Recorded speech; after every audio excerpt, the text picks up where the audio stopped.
So, Princess Diana obviously was very, very interesting and very exciting, and the press really loved her in the sense of covering her, writing about her, making money on stories where she was the subject. And she, I think, was the last interesting and exciting occupant of Kensington Palace. I think that one of the reasons I think the UK media focuses on Harry and Meghan in Montecito is because, there's a void in Kensington Palace. I mean, there's no star quality, really. There's no real star coming from there. Buckingham Palace was always kind of old and, you know, I don't want to say geriatric, but it was always filled with old people, the Queen Mother, the Queen's husband. I mean, the Queen's sister. I mean, there was a time when they were young, but certainly for all of my life, they were old.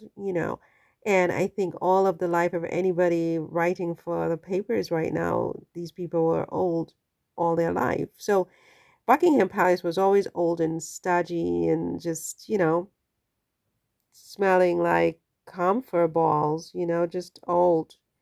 And so Kensington Palace was really where the life was, the youth and the vigor. And that's not to be ageist, but it's just to say that youth is just more interesting than, being in your old and geriatric phase. We all get there if we don't die, but it's not our most interesting phase. I mean, our youth is our most interesting phase. And so I think that Kensington Palace was always sort of that youthful pulse when Princess Diana was there, certainly. I think with the current, Prince and Princess of Wales,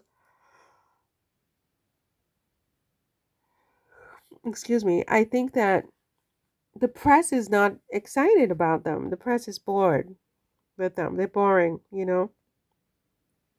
It's not their fault. It's just really boring. There's nothing that, they're beautiful people to look at, the Prince and Princess of Wales, but they're not exciting people. There's a difference between being beautiful and being exciting. You can be beautiful and be exciting, but you can also be beautiful and be boring. Beauty can be boring if you don't know what to do with it. I think one of the most interesting things that ever happened at Kensington Palace was the strange disappearance of the Princess of Wales. And then once it was revealed why she was absent, I mean, it just went back to being not a very interesting place, just really boring. And the Prince of Wales, William, I mean, he was never the charismatic, dynamic guy that his brother Harry has always been. I mean, Harry was always the interesting one. And if Harry were still living in Kensington Palace with his wife and William and Kate were also in the palace on a different wing, it would just all be about Kensington Palace. But the thing is that the interesting element of it is gone. Harry met and married an interesting woman who made him just so much more interesting. And it also highlighted just how boring the current occupants are. I mean, it would be as if, well, Charles and Camilla had taken up residence there after Diana's death. It would be the same. Charles and Camilla are beautiful and wonderful, but they're boring. They're not very interesting. And Charles likes that about his relationship with Camilla, and Camilla likes that with Charles. They don't want to be the most interesting and exciting thing. Some people really just don't want that. It's a lot. It's very stressful, and sometimes it can be deadly, right? Too much excitement is bad, right? It leads to bad places. Sometimes boring is better. But the thing is, I guess what this video is about is why does the UK media focus so much on Harry and Meghan in Montecito and not the Prince and Princess of Wales in Kensington Palace?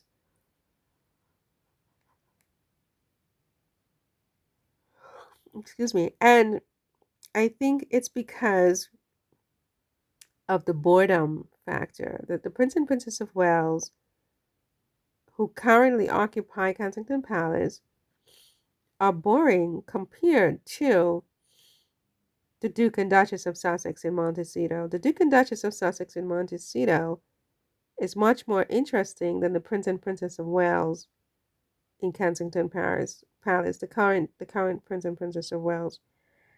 The former Princess of Wales was very, very interesting, and she was enough to occupy the media, you know, but now, you know, the current one and her husband are just not enough. And that's, in a way, it's flattering in the sense that it's because Harry and Meghan are just so interesting. Everything they do is interesting. They would like us to think, well, Meghan is this and Meghan is that. And, a Daily Mail writer, Kennedy, said she was Princess Never Was. I mean, and all that may be true. But the reason they're focused on Princess Never Was is because Princess Never Was is just so interesting compared to the sort of soporific situation, and it's just you know amplified by the fact that everybody's sick, and it's not very interesting. you know it's not very interesting, and that's why they focus on Harry and Meghan in Montecito, what they're doing, their energy, their aura, their projects, their new entrepreneurial endeavors. Who are they meeting with? Their lunch mates, their dinner dates, their visits to the art museum. I mean, their ski trips, where their children who are so successfully kept from the media glare. It's just everything they do, Megan's outfits, it's just also interesting. Megan's new company, American Riviera Orchard. It's so interesting, and it's the opposite is true. I mean, there's just nothing in Kensington Palace.